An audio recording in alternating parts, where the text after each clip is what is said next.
Veteran's Voice, stories that deserve to be heard, is proudly sponsored by Calling Gilbert, Wright & Carter. My name is Eric Skinner, U.S. Army, Staff Sergeant retired, and this is my story. I come from a small town. Like every small town kid, when they don't have enough money to go to college, the military back in the 90s was pretty much the thing to do. I really wanted to go out and see the world, and at that time in '92, Desert Storm was still trying to kind of going on. So I felt I needed to do my part and join the military. I had uncles, my father, my grandfather all served in the military, so I thought it was my responsibility and my family to join the military as well. I went to basic training in Fort Jackson, South Carolina. Did really well there, ended up being a squad leader throughout the entire cycle. We left there and went on a vacation, leave pretty much as far as through Christmas time. Went to AIT back at South Carolina to become a mechanic.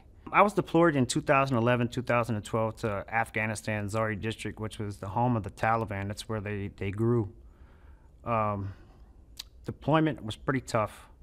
I had just gotten married in 2011 in March, and I found out that month that I was also going to be deployed with the new unit that I was going to in Fort Drum, 10th Mountain. Probably about a month into deployment, we found out that my wife was pregnant. Really good news.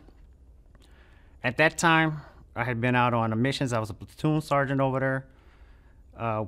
We did supply runs back and forth to different cops, and we were always getting hit by either IEDs or what they called a rail gun. And it was pretty frustrating at times. I was getting ready to go out on a deployment one day, and I actually ended up fainting during the mission briefing. I was taken over to the cop hospital, and come to find out that my blood pressure at that time was like 190 over 145. They don't know what actually caused it. They don't know if it was a mini stroke. They were popping me with nitroglycerin. They medevaced me out to Kandahar. From Kandahar, I stayed there about 3 or 4 days, and they sent me to Bagram. They put me through a bunch of tests. Said, you know what, you have high blood pressure. Guess what? Just go back to work. We're going to send you back in. So I get back to Kandahar. I spent about another 3 weeks there. During that time, my wife called me. She says, you know, I got a problem. I said, well, so what's the issue? She said, we're going to lose the baby. I have an ectopic pregnancy. So I'm already in a stressful situation being in a war zone, but yet now I have a new wife who's going to lose our first child. And there's really absolutely nothing that I could do about it. The only thing I could do is bring it up to my chain of command and tell them, hey, this is what's going on. And I was going through the problem of, you know, didn't know if I had a stroke, had a heart attack, didn't know what really was going on. At that time, I was like 38 years old. I shouldn't be going through this type of stuff. I went back to our original FOB, and I had asked our chain of command for R&R or some type of leave to go back because my wife had to have surgery to pretty much induce a miscarriage. They refused. Of course, I got angry, took it up higher. She took it actually to a congressman, and nothing was done about it. I ended up having to change units because of this thing, because there's a stigmatism that once you stir up something in the military, that follows you. So I was better off going somewhere else. I was able to come home on R&R and try to calm my wife down, make sure everything was going to be all right. There's nothing really you can tell somebody that's just lost a child. During that time, we came down here to Orlando, and I stayed with a good friend of mine, Kyle Evans, and he was like, there's nothing really you can do. You're just going to stick with it, and go through the situation. So before I got redeployed back over to Afghanistan, with all these health things going on, my grandfather passed away, and it's my last grandfather that I had. So there was a lot of different things going on. Get back to Afghanistan, I've seen some terrible things as far as people being totally obliterated by mortar rounds. People been cut in half by different objects of war, and I was a platoon sergeant at the time, and it was all pretty much new to me, being the first deployment.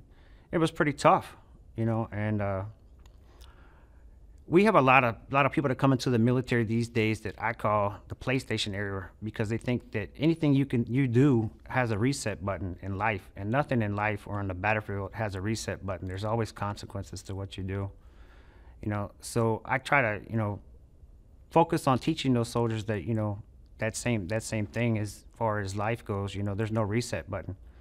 And trying to make a difference, like we were talking about earlier, is touching that one person to make them be able to touch somebody else down the line, as far as leading them in the right direction. Because a lot of these kids these days come from broken homes, just like I did, and they need some type of direction, motivation. That's what we do in the military. In 2012, I got back from deployment, stayed about 3 months with that same unit.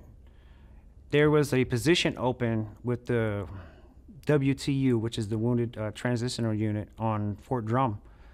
And I really wanted to go over there and start helping some of these guys transitioning out of the military. During that time, I was having my own issues and didn't even realize what was going on. My wife is the one who actually, brought it up. Oh, okay, you're sleeping on the couch and you're doing this and you're walking outside at night and you're yelling down the street type things. And I didn't realize anything like this was going on. So I started to reach out and get some help for myself, going to group sessions.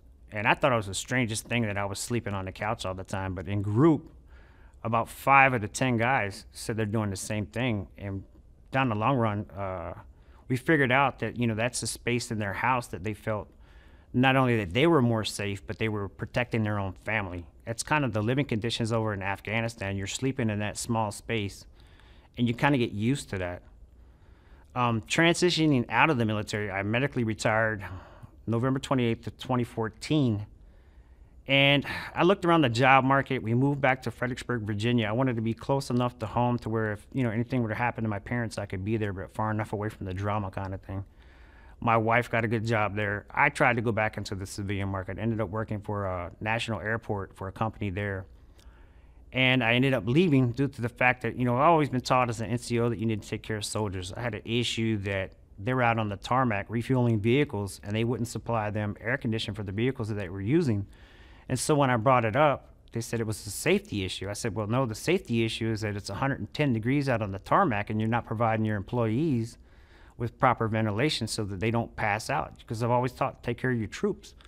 So I ended up leaving there because of an argument with the manager. I said, man, this isn't for me. And, I'm ready to, to leave and do something different. We ended up moving to Panama.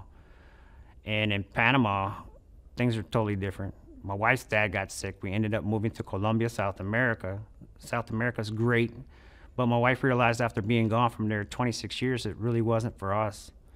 And now I finally transitioned to a new job with Redcon Solutions because it's a friend of mine that I've known since 2008, and I feel comfortable with him because it's another military person. But besides working with civilians, I don't get them anymore. Even with my own family, I don't get them anymore. It's pretty tough to go home to a family reunion and you end up sitting off to yourself because you just feel like you don't fit in anymore. It's tough. And I go home to like a family reunion or a birthday party, and I feel like I'm off to myself because nobody understands what you've been through, what you've seen, what you've done. And there also seems to be some type of animosity within people around you. I don't feel comfortable going to a mall anymore. I used to love going to a mall.